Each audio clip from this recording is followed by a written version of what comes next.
Well, good no matter hola. Wel, we waren van steedje papieren vertalen.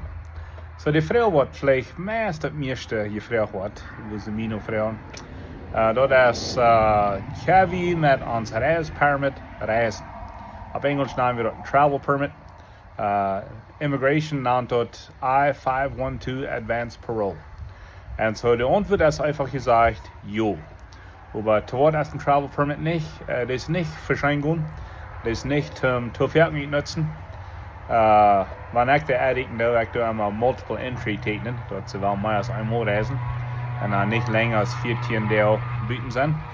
Aber wenn der Travel Permit ist kommt, dann sind das some Warnungen bei. Das sagt immer, dass die Städte dürfen ich nicht nennen lassen, aber das sagen sie immer.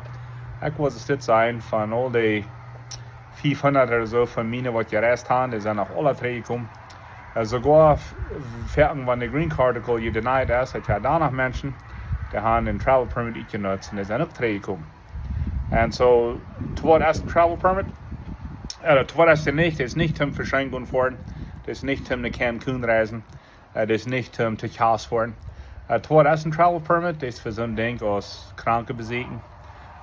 Begrafenis. Aber viele, wenn sie ihre Eltern, ihre Geschwister oder Jahre nicht gesehen haben, dort halt auch, die wollen bei der Grenze fragen, was wir die Ursache zum Rückreisen. So wenn wir gucken, was ist ein Travel Permit? Weil das gibt ihnen Freiheit zum Rückstarten und Training kommen und die wollen das nicht jeden halten.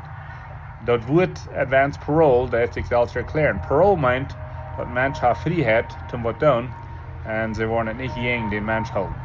Und so, das ist ein Advance Parole Travel Permit und der ist zum Reisen. Manche Deutsche essen geredet, das hat mit Jahren 3 angefangen, dass ein Mensch, der ein Travel Permit braucht, hat ein Reispermit, der verdarf sich die Green Card. Ist das so? Nee, das ist nicht so. Kann auch keinmal eine Green Card sein, je denyen, oder nicht durchgegangen wegen Reisen. Das ist noch keinmal passiert. Sagt früher ein Officer mal,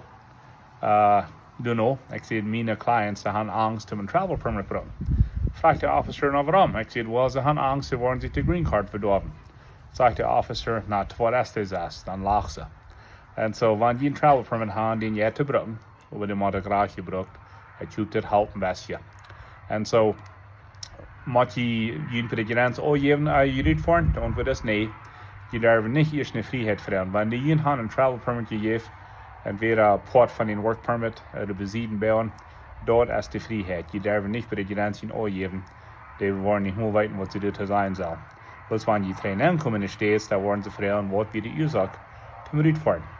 Und die Frau ist vielleicht, wer muss sein, die haben Kranke besucht, muss die dann von Doktor ein Papier haben. Dann wird das so, nee, die wollen was hören von ihnen, was wir die Ursache. Und dann kann die meisten Monaten dann gehen und dann ein Permit nehmen. Wenn ihr Permit gebracht, dann wird das nicht. Wenn ihr den würden bringen, dann müsst ihr einen frischen Permit nehmen. So ihr dürfen den Permit nicht bringen. Und die wollen nicht hingehen, wenn ihr den gebraucht habt. Gott sehen, tut das gehalten. Bye bye.